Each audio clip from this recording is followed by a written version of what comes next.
Bienvenido a Jóvenes en TV. Nos da mucho gusto que nos acompañes en este programa de conciencia histórica en el que, como ya es costumbre, hablaremos de procesos históricos que nos ayudarán a comprender cómo se ha conformado nuestra sociedad, nuestro pueblo, nuestra cultura y por qué somos como somos. En la actualidad, la vida de un niño es muy diferente a la de hace 100 años. Antiguamente, un niño era un ser vulnerable, sin derechos propios, que dependía exclusivamente de la voluntad de sus padres. El Día del Niño ni siquiera existía. Sin embargo, gracias a ciertos acontecimientos que hoy vamos a revisar juntos, la infancia se ha vuelto una preocupación de primer orden para la sociedad y las políticas públicas. Te invitamos a tomar conciencia de una historia que elevó a los niños a verdaderos protagonistas de su tiempo, el nuestro. El pasado no ha pasado, conéctate. ¿Te has preguntado desde cuándo se celebra el Día del Niño en México y por qué? ¿Para qué sirve celebrar el Día del Niño? Los niños tengan un día para festejar, para pasarla bien, que se olviden un poco de muchos problemas y puedan disfrutar su día, que se les ponga atención ese día. Como para recordar la niñez, ¿no? La niñez, para que los niños se diviertan y los jóvenes también, pues como que no olviden ese niño que tenemos adentro, ¿no? Esa niñez, esas aventuras, travesuras. Yo digo que para eso es el Día del Niño, ¿no? En algunos contextos hay niños limitados, entonces siento que estos días puede que estos niños pues festejen y se diviertan, ¿no? Ya sea que estén pasando por situaciones y que tengan un día por el cual digan, hey, es mi día, hay que disfrutar. Sirve para que recordemos y valoremos a esas personas que están con nosotros de pequeñas y para hacerlos sentir especiales, porque bueno, eso creo que son los niños, son una parte muy importante de nuestra vida que nos alegra bastante. Hay algo más atrás de que en sí como regalar dulces y pasarla bien, es más bien como es la forma en decir de que es un niño y está festejando en serlo. O sea, está bien, o sea, tiene que vivir su infancia, tiene que disfrutar de ello y no es como que la obligación de tener que ir a trabajar en ello. O sea, está festejando que es en sí un niño y que está estudiando y está viviendo su etapa que es la niñez. El Día del Niño se conmemora en México desde 1924. Se lo debemos al general Álvaro Obregón y a José Vasconcelos. Fueron ellos los que escogieron la fecha, que no ha cambiado desde entonces, el 30 de abril. La idea era que cayera un día antes del Día del Trabajo. Pero, ¿quién fue Obregón? Antes de ocupar la presidencia entre 1920 y 1924, fue un revolucionario, primer aliado de Venustiano Carranza y más tarde distanciado de él. Obregón fue uno de los fundadores del Estado postrevolucionario que colaboró con la reconstrucción del país, con base en la reciente Constitución de 1917 e impulsando la creación de instituciones. En este proceso tomaría parte activa del llamado Grupo Sonora, al cual también pertenecían Adolfo de la Huerta y Plutarco Elías Calles, los tres sonorenses, los tres muy unidos, aunque después, en el marco de la lucha por la presidencia, ya no tanto. ¿Y Vasconcelos? Él era oaxaqueño, escritor y filósofo, y como buen oaxaqueño, enjundioso y luchón. Fue el primer secretario de Educación Pública del país y formó parte de una generación de mexicanos que se dedicó a construir instituciones una vez que se acabó la revolución. Sus novelas autobiográficas son sumamente interesantes, pero también lo fue su simpático sombrerito. Así que para Álvaro Obregón y José Vasconcelos, la niñez mexicana ocupaba un lugar importante. No es por presumir, o bueno, un poquito sí. Pero ¿sabías que en México nos adelantamos unos meses a la comunidad internacional a la hora de establecer una fecha al respecto? Un momento, ¿esto quiere decir que existen 2 días del niño, uno mexicano y otro internacional? En realidad varios, pues cada país se ha ido fijando una fecha para celebrar su propio Día del Niño, o de los niños, o de las niñas y los niños, o de las niñas. Pero no nos adelantemos y revisemos ahora los hechos, de forma que podamos entender para qué sirve esta celebración. Comencemos por el principio. La Primera Guerra Mundial. Ese conflicto armado que enfrentó a las grandes potencias en Europa entre 1914 y 1918. Inglaterra, Francia, Alemania, Japón y Estados Unidos. Fueron años tremendamente crueles. Se estima que murieron al menos 9 millones de soldados y unos 7 millones de civiles. ¿Cuántos de estos serían niños? No lo podemos calcular, pero sí sabemos que unos 6 millones quedaron huérfanos. Una historia increíble y difícil de creer en nuestros días fue la del primer niño soldado en la Primera Guerra Mundial. ¿Te imaginas? La noticia conmocionó al mundo cuando en la cuarta página del Daily Mirror del lunes 18 de septiembre de 1916, entre anuncios de sombreros y abrigos para mujeres, apareció una fotografía de un joven soldado, un niño, fortachón, sentado sobre un pequeño taburete de madera y vestido de militar, con gorra, chaqueta, bermudas y botas altas. La imagen iba acompañada de un llamativo titular: se alistó con 12 años. Te has de estar preguntando, pero ¿quién era este niño? Se llamaba Sidney Lewis y en el mes de agosto de 1915, durante las vacaciones escolares de ese verano, decidió enrolarse en el ejército de su país. Según la versión de sus familiares, huyó de casa para participar en un entrenamiento de más de 6 meses en Kingston, un área del suroeste de Londres, con el regimiento East Surrey. En junio de 1916, ya cumplidos los 13 años, Lewis fue destinado al frente occidental. Desde las trincheras, desde la primera línea de fuego, presenciaría todos los horrores de la batalla del Somme, que solo el primer día cobró la vida de 20,000 británicos. La Primera Guerra Mundial dio pie a la creación de la Sociedad de las Naciones, el primer antecedente de la Organización de las Naciones Unidas. Los países tenían que sentarse y aprender a dialogar. La idea era establecer las bases para la paz, aunque el Tratado de Versalles no sería la mejor opción. Así pues, su primera asamblea se llevó a cabo en Ginebra, Suiza, el 15 de noviembre de 1920. Asimismo, a raíz de esta guerra, mucha gente empezó a preocuparse de manera urgente por el bienestar de los niños. Claramente la población más afectada. La niñez en la antigüedad era vista como un periodo de vulnerabilidad que en siglos posteriores se convertiría en dependencia, pero que finalmente, en la modernidad, constituye una preocupación importante para la sociedad y objeto de estudio de diversas disciplinas. En gran medida se lo debemos a la Convención sobre los Derechos del Niño. En este contexto, la organización Save the Children y la Cruz Roja impulsaron una primera Declaración de los Derechos del Niño, aprobada por la Sociedad de las Naciones en 1924. En 1925, durante la Conferencia Mundial sobre el Bienestar de los Niños, se estableció que cada 1 de junio fuera el Día Internacional del Niño. En 1954, la Organización de las Naciones Unidas, heredera de la Sociedad de las Naciones, recomendó que cada país tuviera una fecha propia. La mayoría se quedó con el 1 de junio, pero México no cambió su 30 de abril. En 1959 se volvió a aprobar la famosa declaración, la cual adoptaría su forma definitiva hasta 1989 con la Convención sobre los Derechos del Niño. Este documento cambió de manera definitiva la concepción que se tenía de la niñez y fue ratificado en los diferentes países firmantes, volviéndose, ahora sí, un asunto obligatorio. De este modo, la comunidad internacional reconocía que, a diferencia de los adultos, los niños necesitan de una atención y protección especial. Te acabamos de hablar del primer niño soldado en la Primera Guerra Mundial, pero sigue siendo objeto de preocupación la participación de los niños y adolescentes en la guerra. Cada 12 de febrero se conmemora el Día Internacional contra el Uso de Niños Soldado.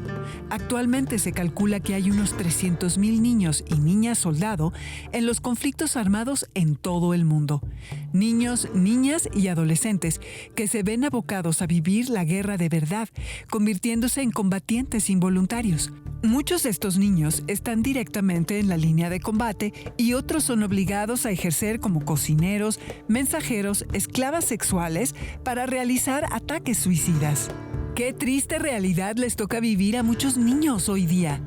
Se ha olvidado que existe un documento que asegura que todos los niños y niñas deben beneficiarse de una serie de medidas especiales, como tener acceso a la educación y a la salud, crecer en un ambiente de felicidad, amor y comprensión, recibir información sobre cómo alcanzar sus derechos, etc. Los niños son titulares de sus propios derechos. Toda una revolución. Hemos revisado cómo por primera vez en la historia los niños eran tomados en cuenta, tomados en serio, protegidos, y así debería continuar en todo el mundo. La Convención de los Niños y las Niñas fue adoptada de manera oficial el día 20 de noviembre de 1989 y por eso ese día se celebra en todas partes el Día Universal del Niño. Parte importante de este proceso se lo debemos a UNICEF, institución creada en 1946 para proteger los derechos de la infancia. UNICEF son las siglas en inglés para Fondo Internacional de Emergencia de las Naciones Unidas para la Infancia. Pero, ¿exactamente para qué sirve el Día Universal del Niño? En principio, para lograr dos objetivos. Por un lado, celebrar los avances conseguidos en materia de bienestar y desarrollo de la infancia. Y por el otro, hacer notar la situación de los más desfavorecidos. Aún queda mucho por hacer, y el Día Universal del Niño es una buena ocasión para recordar que cada niño y cada niña tiene sus propios derechos, independientemente del lugar en el que haya nacido. No olvidemos que los niños son el colectivo más vulnerable en cualquier sociedad y por lo tanto el que más sufre en tiempos de crisis y conflictos mundiales. ¿Qué podemos hacer nosotros? ¿De qué manera ayudar? Una buena forma es, de inicio, conocer cuáles son los derechos de los niños. En el caso de México, están previstos en nuestra Constitución y toman en cuenta también a los adolescentes. Esto gracias a la Ley General de los Derechos de Niñas, Niños y Adolescentes. Naturalmente, el texto base es la ya referida Convención sobre los Derechos del Niño, cuya historia hemos resumido hace unos instantes. ¿Sabías que se trata del tratado internacional más veces ratificado en la historia? Algunos de estos derechos humanos aplicables para todo mexicano menor de 18 años son: derecho a la identidad, derecho a vivir en familia, derecho a no ser discriminado, derecho a una vida libre de violencia, derecho a la educación, derecho al descanso y esparcimiento y derecho a las tecnologías de información, entre otros. ¿Tú te acuerdas cuando eras niño de estar consciente de estos derechos? ¿Sabías que contabas con ellos? Es importante que las nuevas generaciones en México lo tengan cada vez más presente desde muy chicos. Y ya que estamos hablando del Día del Niño en México, tenemos noticias que ya desde 1916, autoridades locales instauraron un Día del Niño el 8 de mayo en la ciudad de Tantoyuca, Veracruz. Así de madrugadores los mexicanos. Sin embargo, no podemos considerar esta fecha como fecha fundacional para el Día del Niño. Ya decíamos al inicio del programa que el año clave es 1924, con el presidente Obregón y el ministro Vasconcelos, el sonorense y el oaxaqueño. También decíamos que ellos escogieron el 30 de abril para que fuera consecutivo al Día del Trabajo. Esto no es casual, según veremos a continuación. El 1 de mayo de 1920, los trabajadores mexicanos se preparaban para conmemorar el Día del Trabajo. Las organizaciones obreras acordaron emprender una marcha por la mañana y en la noche un evento con discursos por parte del líder obrero Rosendo Salazar y de la niña Silvia Cendejas. Ya desde entonces los trabajadores se preocupaban por tomar en cuenta a los niños. Por eso, no extraña que en México se haya establecido un Día del Niño antes que en la mismísima Sociedad de las Naciones. Se lo debemos a las ideas vanguardistas de la Revolución. La niña Silvia Cendejas declamó, pues, un poema ante la mirada atenta de los obreros. Su presencia estaba cargada de simbolismo. Los niños representaban el futuro de la revolución y la modernización del Estado mexicano. Lo anterior coincidió con el primer Congreso Mexicano del Niño, también en 1920, los festejos de la primera Semana del Niño en 1921 y el arranque del colosal proyecto del presidente Obregón, la creación de la Secretaría de Educación Pública. Además, ya en 1922 se había instaurado el Día de la Madre a iniciativa de un periódico de circulación nacional. Los niños mexicanos cobraban cada vez más relevancia como símbolos del porvenir de la patria. Así pues, El gobierno federal solicitó a la Confederación Regional Obrera Mexicana una conmemoración en honor a los niños que se sumara al Día del Trabajo. De esta forma, se pretendía relacionar los derechos de la infancia con la formación de una ciudadanía productiva y laboriosa. Este fue el proceso histórico que dio pie a la celebración del Día del Niño en México. Fascinante, ¿no? Las ideas de la revolución, el movimiento obrero y las preocupaciones del Estado por ayudar a la niñez, todo esto dando origen a la celebración del 30 de abril. Pero ¿cuál es la historia en otras partes del mundo? Para no hacer el cuento muy largo, citemos solo algunos casos. En Argentina, el Día del Niño se celebra a partir de 1960. Originalmente se festejaba el primer domingo de agosto, pero hace poco, en 2013, y debido a cuestiones comerciales, se trasladó al tercer domingo de agosto. En 1999 se celebró por primera vez en Colombia el Día de la Niñez, invitando a todos los ciudadanos a promover los derechos de la infancia, y en especial el derecho al juego, indispensable para fomentar su desarrollo integral. Este derecho está incluido en la Convención Internacional sobre los Derechos del Niño. La fecha es el último sábado de abril. El Día del Niño en Estados Unidos tiene su origen en 1856, gracias a una idea de un ministro religioso en Massachusetts. Se celebra cada segundo domingo de junio. Pero adicionalmente, en 1998, el presidente Clinton proclamó el 11 de octubre como Día de los Niños. En Francia se celebra el 1 de junio. Y en Panamá el tercer domingo de julio, para que no compitiera con el Día de los Fieles Difuntos, pues ambas fechas caían el 1 de noviembre. Lo mismo pasó en Venezuela. En fin, ahora toca preguntarse, ¿qué retos enfrenta la niñez en pleno siglo XXI? Retos enormes. Estos años, sobre todo en México, hemos tenido un tremendo retroceso. Nos hemos dado cuenta que las políticas públicas que tenemos en este país pues no están a la vanguardia. Definitivamente a la infancia, después de todo lo que avanzamos, se nos quedó corto el avance y ahora hemos tenido pues como que volver a empezar, pero por supuesto tocando puertas otra vez, que es una desgracia. Todo lo que se conocía, todo lo que se sabía hoy está pues como en el aire. No tenemos una solución a los problemas de la infancia que sea real. Bastante desesperados para nuestro actuar sobre todo. ¿Qué nos puede decir sobre la imagen de violencia que suele vincularse con los niños en los medios de comunicación? Es terrible.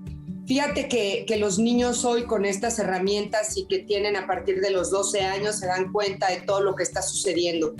Pero lo que más me preocupa a mí es que en temas de comunicación, lo que es la prensa, lo que los comunicadores no tengan el cuidado de subir imágenes que no nada más hablan de un terror social que estamos viviendo, sino de una enorme falta de comunicación. Es muy bien sabido todo lo que pasa en el cerebro de un niño cuando ven esas imágenes, entonces empiezan a crear en sus mentes que la violencia es un acto normal, que la violencia existe y existirá. Es un tema muy delicado que tiene que ver sobre todo con comunicaciones. ¿Cómo lograr que en los hogares, escuelas, instituciones y calles la ciudadanía tome conciencia de los derechos de la infancia? Fíjate que el tema de la educación definitivamente tiene que ver con la escuela y eso es muy importante que los padres lo entiendan. Pero el tema de los valores, el tema de la formación se crea en la casa. Si tú me dices a mí cómo podríamos hacerlo, bueno, el Estado tiene gran responsabilidad porque definitivamente se tienen que crear políticas públicas que sirvan y sobre todo que lleguen a toda la comunidad. Porque si estamos esperando a que solamente los que tenemos herramientas como el Facebook, el Twitter, el mail, tengamos la posibilidad de conocer qué es lo que sucede en el cerebro de un niño cuando es violentado, cuando es maltratado, pues estamos en decadencia. Tenemos que hacer llegar esta información también a los lugares más lejanos en donde la comunicación no llega. Eso nos ha preocupado durante muchos años a los que hemos estado involucrados en el tema de la infancia y no hemos podido hasta hoy llegar a donde quisiéramos llegar. ¿Qué nos puede decir de los contenidos nocivos y de las amenazas que padecen los niños en Internet? Volvemos a lo mismo, los papás tienen que estar involucradísimos en el tema de la educación cibernética que tienen sus hijos. Ellos tienen acceso a cualquier página, inclusive redes profundas, en donde tú sabes, no es callado al público, que se ven cosas terribles. En el tema de la violencia, sobre todo de trata de personas, es muy fácil que los personajes que están envueltos en esta crisis, ¿no?, de trata y de explotación que tenemos en contra de los niños sean psicólogos. Y ellos, por supuesto, que saben perfecto cómo contactar, sobre todo cuando los niños o las niñas tienen poca comunicación o corta comunicación con sus progenitores. Para mí es uno de los temas más importantes. Hemos hecho muchísimo trabajo con la policía cibernética, pero ya nos rebasaron. No es suficiente, así es que yo les pediría por medio tuyo a los padres de familia que por favor, este es un SOS de auxilio, se preocupen por lo que ven sus hijos en los medios de comunicación. ¿Cómo aprender a escuchar a los niños? En primer lugar, para poder escuchar a los niños hay que bajarse a su nivel. Nunca tienes que estar de pie. Esto lo digo como un tema sui generis, pero es muy importante, es mucho más importante de lo que la gente se imagina. El niño debe verte a su igual, no hacia arriba. También para mí es muy importante que entiendan los padres que no son los amigos de sus hijos. Se ha venido como una ola, no sé cuándo salió, cómo salió, de una necesidad de los padres decirles a sus hijos que son sus amigos. Amigos hay muchos, amigos hay en todas las esquinas, pero padre o madre, siempre habrá una, lo sabemos. El papá y la mamá tienen la obligación de dirigir, la obligación de cuidar, la obligación de entender, de escuchar, pero sobre todo de cuidar el bienestar y la salud de sus hijos. ¿Cómo aprovechar el Día del Niño en México para tomar conciencia de estos riesgos de la infancia en el siglo XXI? De estructura tenemos mal ubicado ese día porque pensamos que el Día del Niño es para engrandecer, ¿no?, el juego del niño y el alimento del niño, los llenamos de dulces regalos. Eso es un error.